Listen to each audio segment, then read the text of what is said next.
What's up, everybody? It's Young here with my Fallout 4 preview. I was fortunate enough to have received a review copy of the game from Bethesda, but having been busy with theater and the fact that Fallout 4 is just absolutely massive in scale, I couldn't finish a review on time, but I figured I should at least give you guys my impressions of my first 15 hours with the game. So right off the bat, let me answer the one question that everyone has on their minds. Does Fallout 4 live up to the hype? So far, the answer to that is a resounding hell yes. Everything about this game is a step in the right direction for Bethesda Game Studios. Let's begin by talking about the game's graphics, as it's been a major topic of contention as of late.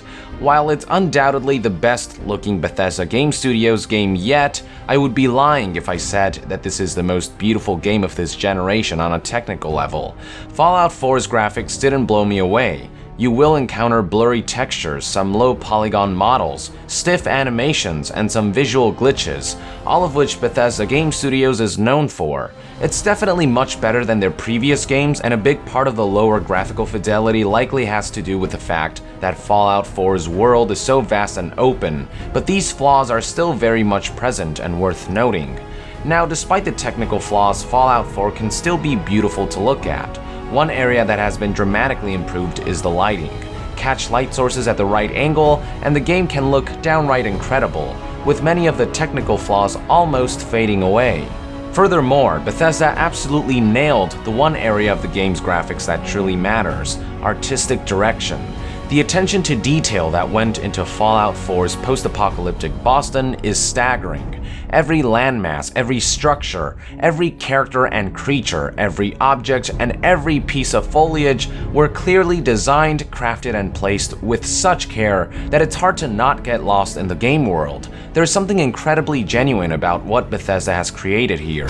There are very few games that make me feel as though I have completely been transported into another world, but Fallout 4 succeeds on all accounts. So while the technical aspects of Fallout 4's graphics didn't blow me away, and while it may not feature the most beautiful textures, the highest count of polygons, or the most fluid animations, the game makes up for it in spades with incredible artistic direction and astounding attention to detail that can be found in everything from the largest landmasses and edifices to the smallest objects.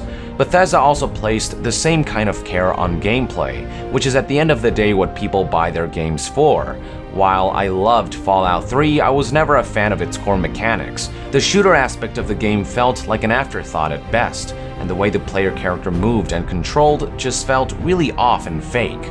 Fallout 4 completely fixes this problem. The player character actually feels like he or she has weight, so as a result, moving them around feels much more natural, intuitive, and real.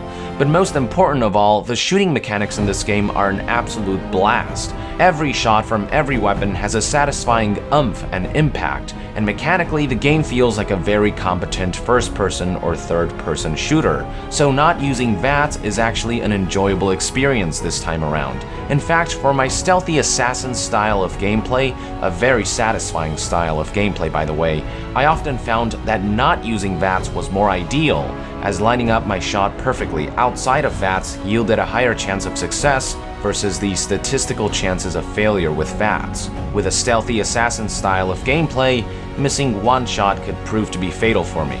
Speaking of VATS, let's talk about that for a second, as it's undergone some changes that have significant impact on gameplay. The biggest change is that VATS now slows down time rather than completely freezing it. This means that players no longer have an infinitesimal amount of time to think about targets and limbs to shoot, as enemies can still move around and attack you, even if at a much slower rate. As a result, you are now given very little breathing room in VATS, forcing you to think on your feet and make quick decisions on the fly. I actually like this change a lot, as it doesn't completely stop the flow of the game like before, and it makes combat in VATS much more engaging and intense. Furthermore, this new VATS allows for some cool new strategies. For example, there will be times in which when you target an enemy in VATS, they will be behind an obstacle that vastly reduces the chances of making a shot. What you can do now is wait a bit until the enemy moves to a better position before pulling the trigger. You can actually see the percentages of making shots changing live on the fly as your target moves around in slow motion in VATS. Now keep in mind that the opposite can happen as well. hesitate too much, and enemies who are out in the open might get to cover before you pull the trigger. It's just a very dynamic version of VATS that vastly enhances the overall gameplay experience. On the topic of dynamic, I have to talk a bit about Fallout 4's new loot system. In Fallout 4, anything you can loot can now be looted without pausing the game by simply looking at the container or corpse. When you do that, a little box will pop up from which you can select what you want to loot. It's a very welcome addition as it allows you to quickly and swiftly loot without breaking the flow of the game. For those who might miss the old system, don't worry. Fallout 4 doesn't get rid of it. Players still have the option to bring up the more extensive looting menu that pauses the game by hitting the transfer button. All of these gameplay enhancements contribute to making roaming and exploring the world and doing quests all the more intuitive, exciting, and fun. The world itself is huge, by the way. While it's not as seamless as I initially thought it would be, with large indoor areas like large buildings and cities still being loaded in separate cells like in past games, the world is more seamless than it's been in the past, with many of the smaller indoor areas being seamlessly accessible. And whenever the game does teleport players to other cells, loading times are for the most part quick and easy. More important than the volume of the world is the density, and trust me when I say that there is a lot to do in Fallout 4, with quests aplenty sprinkled all throughout the map. While the to-dos for the quests have been samey, kill this, go there, find that, the levels, environments, scenarios, context, and stories they yield have made them quite fun to play thus far. Now, this is all great and all, but as a primarily role-playing game, character progression and the leveling system are also vital to Fallout 4's success. Fortunately, the game offers a phenomenal leveling system that offers an incredible amount of flexibility. I can't say that it will appeal to everyone, as I'm sure there will be fans who will miss the Fallout 3 style leveling, but for me the new system felt phenomenal. Fallout 4 essentially takes the perks and skills from Fallout 3 and mixes them all together in their new perks chart system.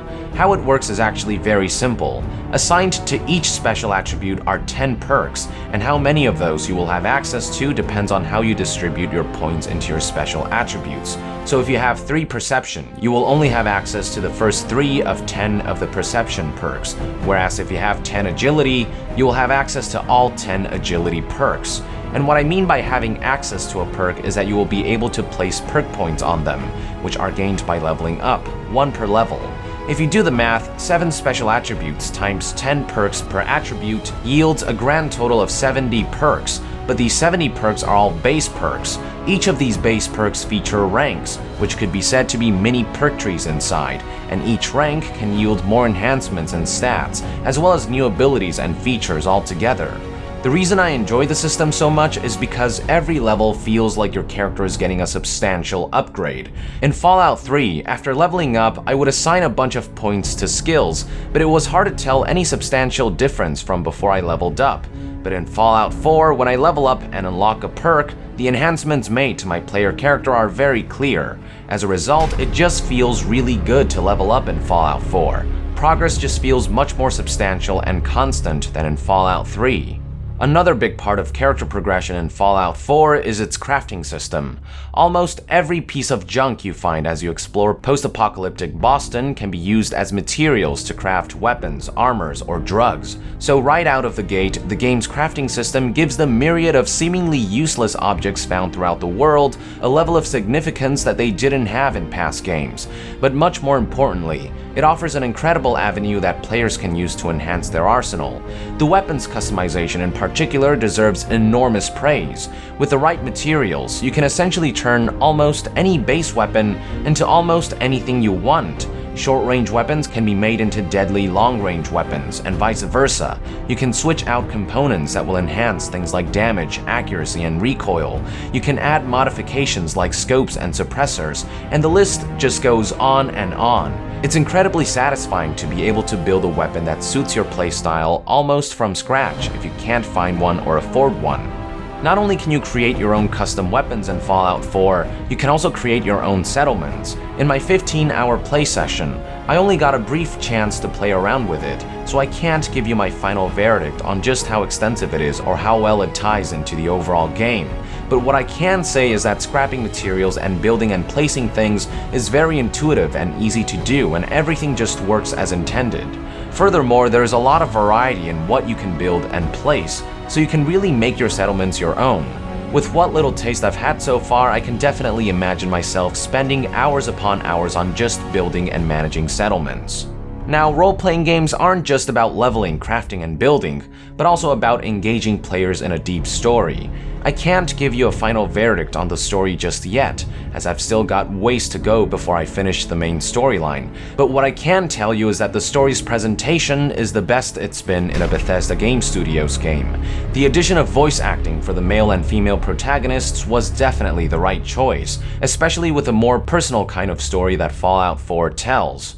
Because of the voiced protagonists, the conversations and scenes that play out just feel richer and more flavorful, and this has in large part to do with the excellent voice acting found all throughout the game. And mad props goes to Brian for his phenomenal performance as the male protagonist. There is enough emotion there to enhance storytelling, but there is also enough ambiguity and player choice to make it feel like this is your character. I have yet to play as the female protagonist, so I couldn't tell you much about Courtney's performance, but what little I've heard from her has been equally great. Another enhancement to storytelling are the new cinematic angles offered by the game's new dialogue system. While this does occasionally yield some visual glitches that take you out of the experience, for the most part it helps to add more substance to the overall storytelling, as everything feels less static and more dynamic. And that's really what Fallout 4 is all about, making everything more dynamic and more intuitive than ever before. Even the character creation has received an overhaul, getting rid of sliders altogether in favor of a system in which players can just press a few buttons and then sculpt by grabbing and moving. It's a little weird at first, admittedly, and it was a bit bothersome to find the sweet spot to select the specific part of the face I wanted to sculpt, but once I got the hang of it, I found myself making unique and good-looking characters with more ease than ever before. Thus far, the whole of Fallout 4 feels that way. Many aspects have received dramatic overhauls for the sake of dynamicness and intuitiveness, and they all took some fiddling around before I got used to them, but once I did, I definitely felt as though it was all for the better, contributing to making Fallout 4 one of the most immersive, dynamic, extensive, and just fun to play role-playing games of all time. With that, I would like to end my preview of Fallout 4, ladies and gentlemen. Thank you for tuning in. Look forward to my review in the near future, and to be further updated on Fallout 4, stay tuned right here on Young Yeah. I'll see you guys next time. Young out.